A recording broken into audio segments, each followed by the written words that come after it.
Natwashish is a community in pain. The Innu see the school system as a major source of that pain. It was a system with a policy to assimilate the Innu into the white culture. There's a lot of baggage that comes with that school. There's the baggage of the abuse that I was in, physical abuse, sexual abuse. That's part of the history of that school.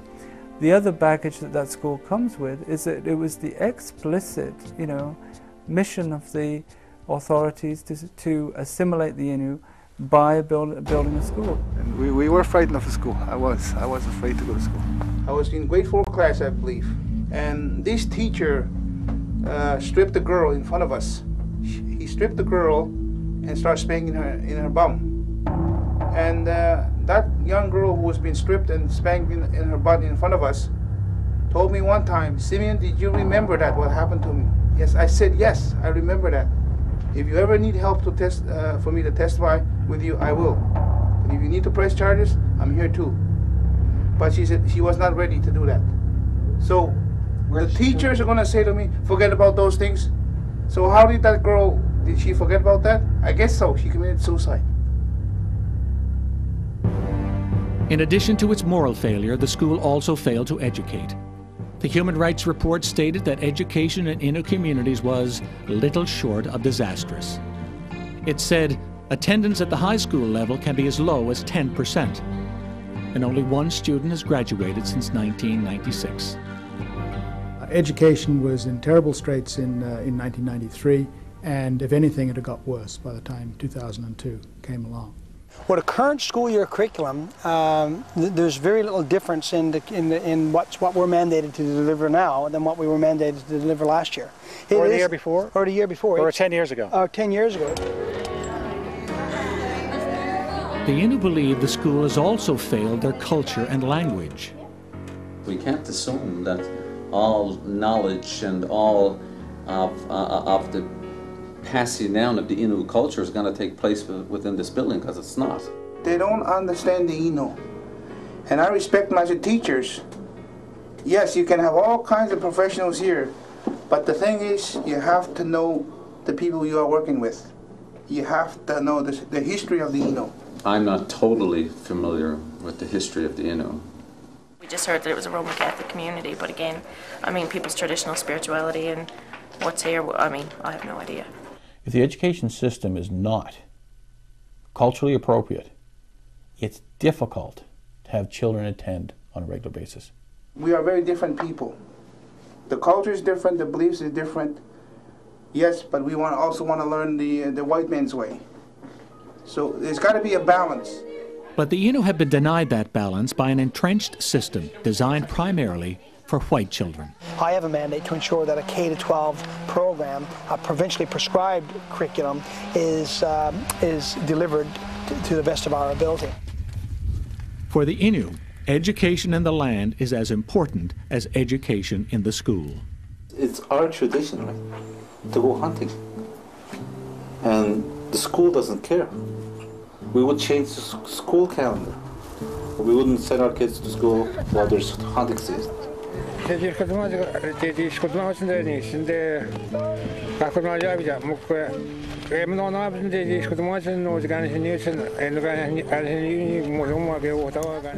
to bring elders into the school, telling legends to the kids.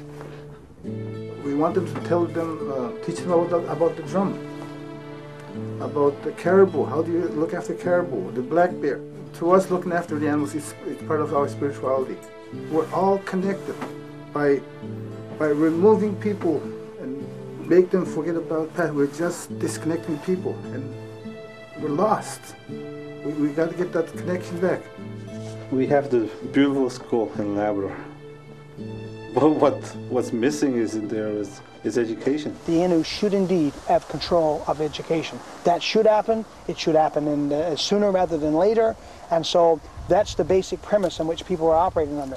But when you move from that to actioning, when you move from that basic premise to actioning in it, there are some other concerns that come into play around, well, if we make this decision, what will happen if, and gee, if that doesn't work, then You know, people are trying to say, well, we want to make sure that it's done right because we don't want 5 years from now or 7 years from now, you know, the situation being, gee, that decision was made and things are now worse than they were.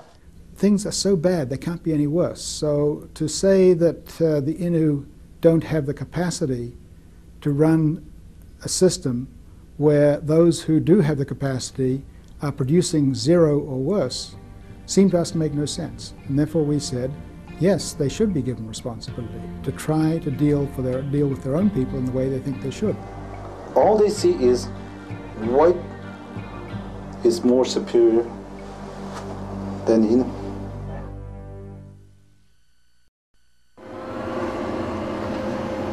Economic development could be a key to Innu independence, but progress in this area has been almost non-existent. What they do have going for them is they got the most up-to-date infrastructure in all of Labrador. They have their own wharf, their own airport, so they have the best, right now, probably the best transportation system in Labrador when you look at transfer of goods and services. There's so many plans and I lost track of proposals that we submitted to the federal government, to Indian Affairs, and to generate our own revenue, to become self-dependent people. But we always find that the federal government and province don't really buy into what we propose. If the people are so busy, and I think you will see a lot of people sober, and I think you will see a lot of young people be interested. If economic development is not matched to your culture, it will fail every time. If there's no economic development in the community, with that we'll watch hope fade away. Once hope fades away, the social catastrophes will certainly continue. Now, you understand that so far? There is some job training in the community, but mostly for jobs that exist outside of Natwashish. The reality, however, is that most Innu are poorly equipped to survive in the outside world. If survival outside of Natwashish is based upon educational standards, then I would say, in my opinion, that the Mushwa Innu cannot succeed, as a generalization, cannot succeed outside of Natwashish. The educational assessments have clearly indicated that 100% of the 15-year-olds are now at least 5 years behind in school. At least 5 years behind. So if they were successful in graduating, which almost none are, if they were successful, they'd come out at the equivalent of a grade 7. And based upon academics, that they could not likely survive out in the modern day economic sphere. But the Innu have no direct control over the future of their economic development, or little else for that matter, and this lack of control causes them enormous frustration. While the Innu are more than willing to move ahead, they see the federal government's attitude towards them as their major obstacle. It always seems like you're degraded, like you don't know what you're doing. That's the attitude from the Health Canada that I have received from the Health Canada. They want us to fail. That's what they want. That's what they want to see Innu, is to be a failure. And they're going to tell the world, okay, this is what we have done to the Innu, and they have not taken responsibility. We built them a new community. This is where they are now. Their kids are back to sniffing. Their parents are still drinking. And that's what they're going to say. If you do not have a strong governance base, good social fabric, and all the elements of a strong community, if those aren't existing, you will fail. The Human Rights Report says that some federal officials believe the Innu should stop blaming government. Who put the church in our community? Who put us in that island? I know the government put us in that island. And who put the police there? The government. Who put the nurses there? The government. Who put social workers there? The government. Who put the education people there? The government. Who sexually assault us? All these people. The police. There were so many injustices done to our people. Sexual abuse by the church. Education abuse that took place in the school. So who's to blame for that? The Innu? Did the Innu ask for those things to be happen to them? No. Did we invite them in our land? No.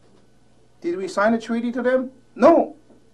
Did we sell the land to them? No. So we never invite these people. Maybe what we should do is kick them all out. We didn't apply the resources that they needed. We didn't give them any free will to exercise their judgment on things. So what we're seeing now is the result of our collective contribution that results in what I would call nothing short of cultural genocide. We will stop blaming ones for free. Right now, we're not. What lies ahead for the Innu if nothing is done to help them heal? Unless we change our thinking and unless we put in place the kinds of people, including Innu people, to help this process, we will continue to see these wonderful people continue on the slippery slope of annihilation till the last person commits suicide or dies from total want of hope and turns out the last light in Natwashish or anywhere else where this is allowed to happen. And that goes for the Innu Ishehegi to the south, whose problems are strikingly similar to those of Natwashish. But the Innu cling to hope. Some strive valiantly to make gains. Virginia and Veronica have stopped drinking. When I woke up this morning, I said, I'm glad I never took that drink, and proud of myself, I guess. Others hold great hope for their futures too. My son wants to be a police officer. My oldest daughter wants to be a teacher. My youngest daughter wants to be a nurse. So I hope they stick to these things, what they want to do. And some who have lived in the community see through the pain to glimpse the real Innu. I know that a lot of the Innu are working very hard to prevent it from becoming another Davis. I think there's such talent here that's never even been tapped into that I see. The goodness, the kindness, the everything that other people don't see. I know a lot of people in Natwashish, a lot of people I know that they want to get help. They need to stop drinking. They want to succeed in life. For thousands of years, they did succeed. A quiet and peaceful people, a people of great humor and a love of laughter, still evident today, despite the pain. But the future of the Innu lies with this generation.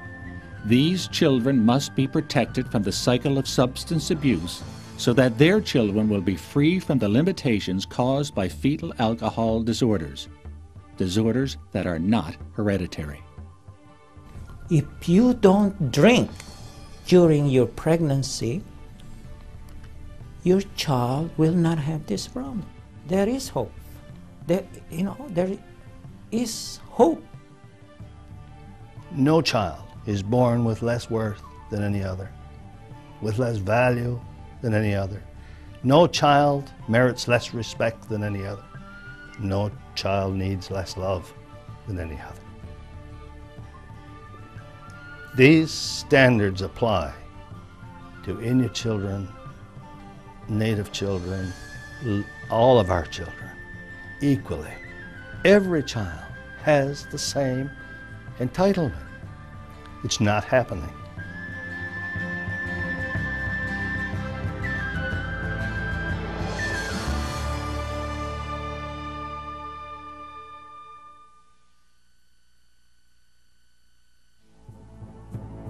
In September 2003, the New community recorded its first alcohol-related death.